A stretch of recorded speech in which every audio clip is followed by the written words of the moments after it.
Rare Cancer by Julia Colen. My dad was diagnosed with sarcoma when I was 7 years old.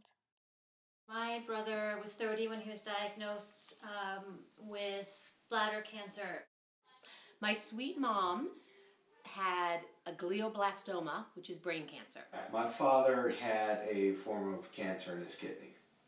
My dad died of throat cancer when he was 59.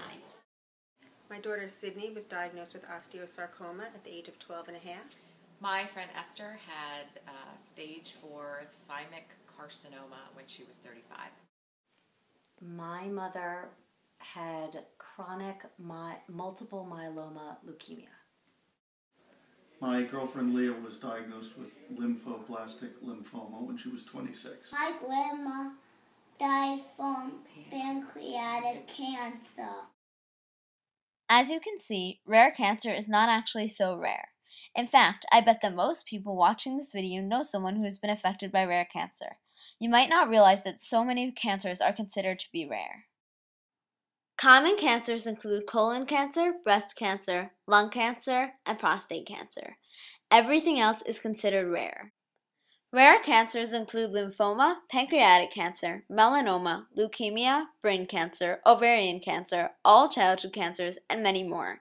In fact, about 50% of all cancer cases are considered to be rare.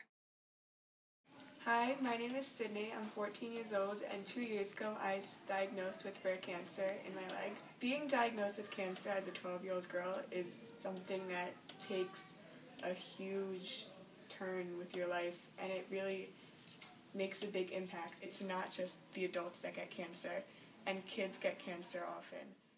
Cancer is the second leading cause of death in the United States.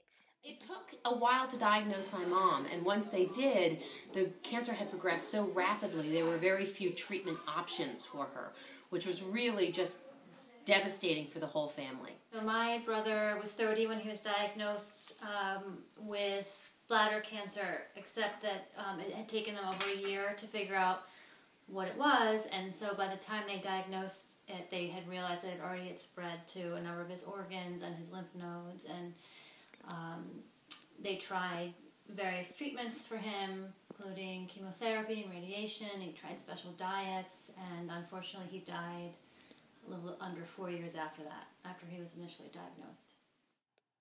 Rare cancers do not receive as much funding or as many grants as common cancers do. The companies that produce drugs for cancers are not as interested in producing them for rare cancers, so it is much harder to treat and cure rare cancers.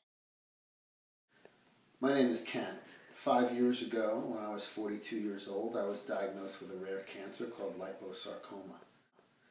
One of the scariest parts of being diagnosed and looking into treatment options is that because the cancer is rare, there's no set treatment protocol for it. So the doctors would look a little bit puzzled and tell me they're not really sure how to go about treating it. And that's why I think funding of rare cancer research is so important. As I was interviewing people, I found that a lot of people talked about how it took a long time for their loved ones to get diagnosed. This is a big problem because after they are diagnosed, it is harder to catch up with the cancer and stop it. She kept a little diary called My Mysterious Illness, where she tracked her symptoms in a written sort of database every single day, and took this book from doctor to doctor trying to figure out what was wrong. There was no, recognized treatment, so she was enrolled in what was at the time an experimental protocol for the treatment of the cancer. My father had a couple different treatments for the cancer in the kidney that ultimately spread to the lungs, all of which ultimately didn't work. She was getting worse, and it was clear that nobody really had a clue what was going on. They suspected that it was chronic multiple myeloma leukemia, but they actually never confirmed that until they did the autopsy. And the doctor looked around the room and said, "I'm really sorry, I'm out of ideas."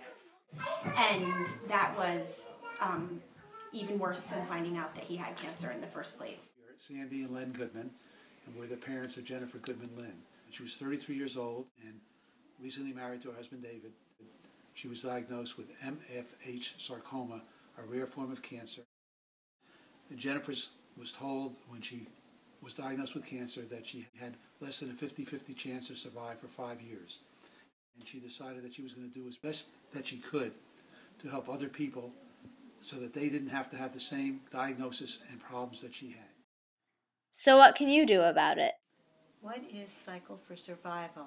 Picture this, a dark room with a lot of people singing and dancing and prizes and music and an MC and celebrities and survivors and doctors and little children, older people coming together for the common good. They're all cycling, they're all spinning on a bike. We started in New York City with one team, and now we are all over the United States.